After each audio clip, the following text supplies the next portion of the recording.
Hey guys, welcome back to Hands On Channel. I'm out here at my property today just doing a little work around here, trying to clean things up still, but I was listening to a news station earlier and they were talking about the Kyle Rittenhouse incident, the shootings that happened up in Kenosha, Wisconsin a few days ago. And I've kind of wanted to make a response video to that, but I wanted to wait until, a few more facts came out and kind of figure out what exactly went down.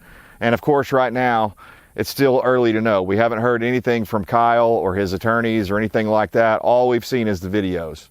But I wanted to tell you guys today, just based on the videos that I've seen, and I've seen several of them. I've tried to see all of them that are available out there for viewing.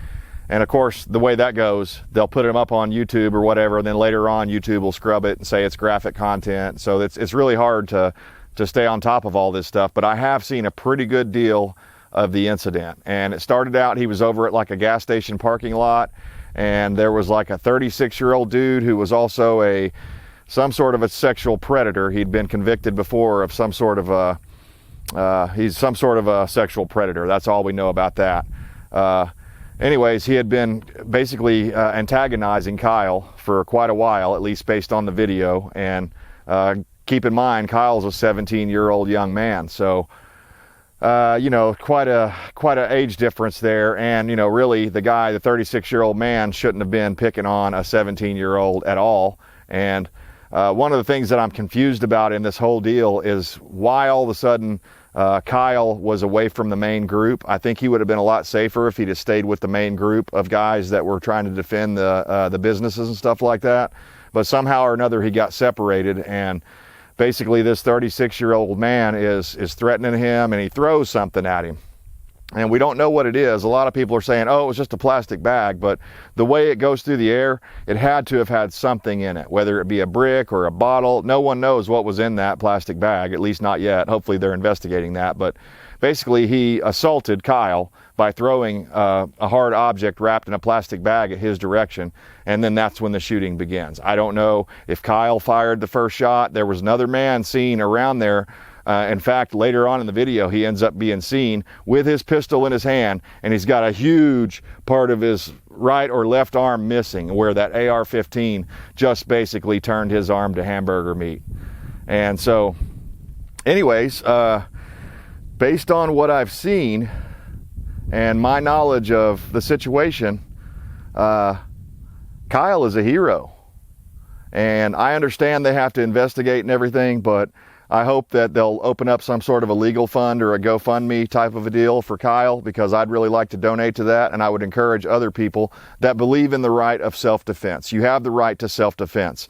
Even when you're on a public street, the way that went down, Kyle was fleeing the scene. He was trying to get away from the bad guys, and yet they followed him and tried to hit him with a skateboard, and one guy ran up and punched him, and supposedly that's what initially knocked him down on the ground. And I can't actually see this myself. One video I was watching, they were saying that he actually Kyle jammed, or something happened and his AR jammed up, and he was able to clear that jam and get back in the action, back into battle, while he was down on the ground being attacked by people with skateboards and other stuff, people running up and stealing on him. And that's how these punks always operate. They won't square up to you toe-to-toe, ever. Whether you have an AR-15 or you don't or whatever, they won't square up toe-to-toe with you and fight you like a man. They have to sneak up behind you and hit you like a little bitch with a skateboard. It's because they don't have any cojones. They've never been in a fight. They don't know how to, these are just Antifa freaking clowns that, to be honest with you, they deserved what they got. That's my opinion on the matter. And, I don't want to make too long of a video here on this, but as the way I see it, Kyle is a hero, and he should be basically exonerated or released from jail. He was just basically defending himself. At least that's the way it looks to me from the videos that I've seen, unless someone comes up with some other evidence that makes it appear that he instigated this thing. He was not at fault at all. He was trying to leave and get away from the bad guys. They chased him, tried to hit him with a skateboard. And let me just say something about skateboards. I used to be a skateboarder back when I was a, young wee lad and stuff. And, we all knew it, that, even back then when I was a youngster, there were bullies around and stuff like that. And there were different groups, and some groups didn't like the skater boys, so they'd come and pick on them. And we all knew and kind of had a little silent understanding that if anything ever went down and we were like, you know, outgunned or whatever, that we could pick our skateboards up by the truck and swing it like a baseball bat, and it would be an effective weapon. Well, let me just say something. I was thinking about this the other night. I think in a way, because of the sharp edge on the side of a skateboard, they may be more deadly than a baseball bat. And, you know, I'm thinking that it may be time for us, you know, patriots, to start a movement to ban assault skateboards, because, you know, that's the only way. Anytime there's anything that bad that happens, it's always the inanimate object's fault, correct? I mean, that's at least the liberal logic. So I'm trying to follow that. Since the inanimate object is the problem, we need to ban all skateboarders and skateboarding immediately. Assault skateboards have to be stopped. And in all seriousness, guys, think about that. If you get hit with a piece of laminated plywood that basically has a, you know, I don't know, a 1/4 inch thick deck on it or whatever, maybe it's a little more than that, but either way, the point is it can fly through the air, and when it hits, especially that side, it's going to be a sharp type blow, almost similar to what an axe would create rather than a baseball bat. So I would argue that skateboards and these punks that are going around hitting people in the head, it's more dangerous. When you see one of them punks running at you with a skateboard, just know that it's more dangerous than a baseball bat. So in my opinion, Kyle was dead on with his aim and dead on with what he needed to do to defend himself against those punks that, to me, looked like they were trying to kill him. So if he was in fear for his life, which I believe he was, you can hear him yelling in the video at one point, "Get back, get away." He warned them multiple times to leave him alone, stay away, and yet they attacked him. And you know, in a way, this reminds me very much of the Ahmaud Arbery incident we saw a few months back, and they were trying to fan the flames of that and make it all about racism and stuff, and it wasn't good enough, so they had to wait for the George Floyd thing to come along so they could get their BLM soldiers activated.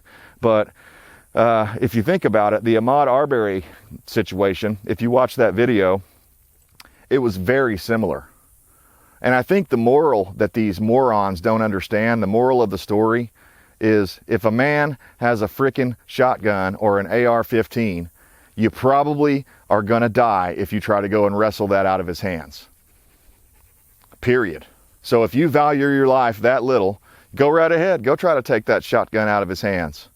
I mean, you know, with Ahmaud Arbery, he could have just complied with what they said and been like, okay, let's get the cops over here. And he could have got his cell phone out and got the police over there to get involved. You know, that way these other two guys that he thought supposedly were racist or whatever could have been dealt with by the police.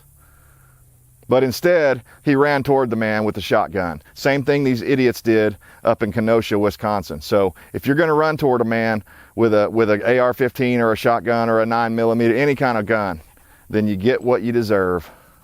I mean, in a way, it's basically these guys that lost their lives, they win the Darwin Award for that week. So, you know, don't be a dumbass. If somebody's saying, get down on the ground, leave me alone, stay away from me, I'm going to shoot you, then you probably should listen to that.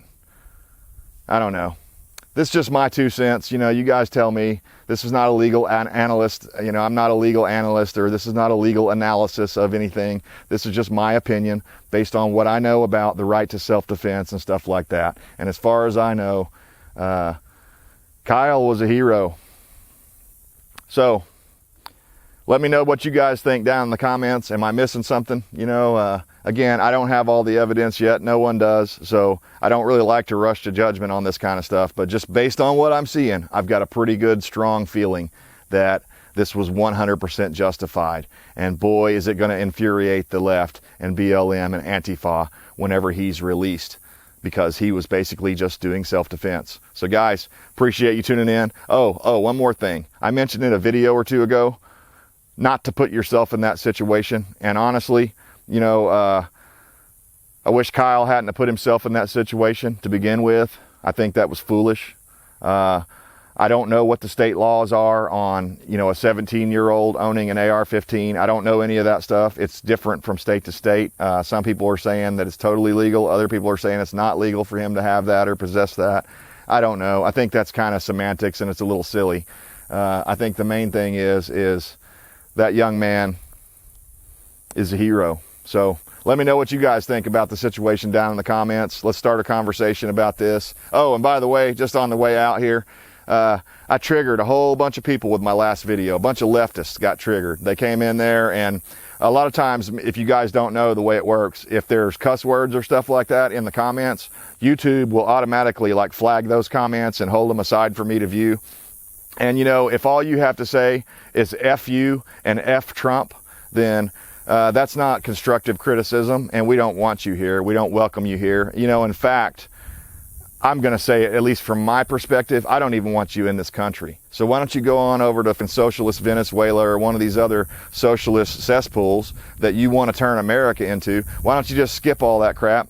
You know, do not pass go, do not collect $200. Just go. We'll buy you the ticket. We'll get you there. We'll figure out. All of us patriots will pitch in and help all you Hollywood people and all you other progressive liberals that want to leave the country. We'll get you the plane ticket and help you get there. I don't think it'll be as good there as you think it's going to be. But anyways, we'll see you next time.